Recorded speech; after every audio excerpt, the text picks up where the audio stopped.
চট্টগ্রামের আলোচিত সন্ত্রাসী ছোট সাজ্জাদকে ধরিয়ে দিতে পুরস্কারের ঘোষণা করেছে সিএমপি। ফেসবুক লাইভে এসে বায়েজিদ বোস্তামী থানার ওসি আরিফুর রহমানকে প্রকাশ্যে হত্যার হুমকি দেওয়ার একদিন পরই এবার নড়েচড়ে বসেছে পুলিশ। কোনো সন্ত্রাসীর এভাবে লাইভে এসে পুলিশ কর্মকর্তাকে হত্যার হুমকি চট্টগ্রামে এই প্রথম।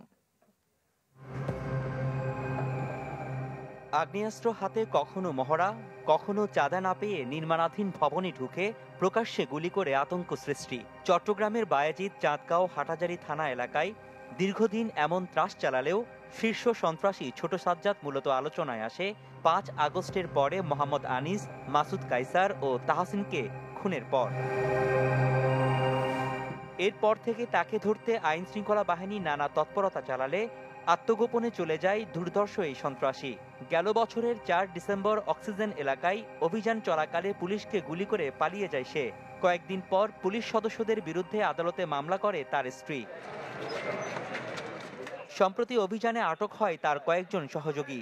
এরপর গেল ২৮ জানুয়ারি রাতে সামাজিক যোগাযোগ মাধ্যমে ১৯ মিনিট ধরে লাইভে বায়েজিদ বোস্তামী থানার ওসি আরিফুর রহমানকে অশ্রাব্য ভাষায় গালিগালাজের পাশাপাশি প্রাণে মারার হুমকি দেয় বুড়ির নাতি হিসেবে পরিচিত এই সন্ত্রাসী। সুষ্ঠু বিচার নোয়া তোরা আইনের হানানো যদি ইয়া ফাঁকি হইনে জজ গই তোরা আর আদতন বাজি থাকতেনি যেটা তাহস না কেন আই তোনারি নান্ডা করে ফিরতুম প্রয়োজন মরে যাইম গই তোরা না মারিয়ে নাই।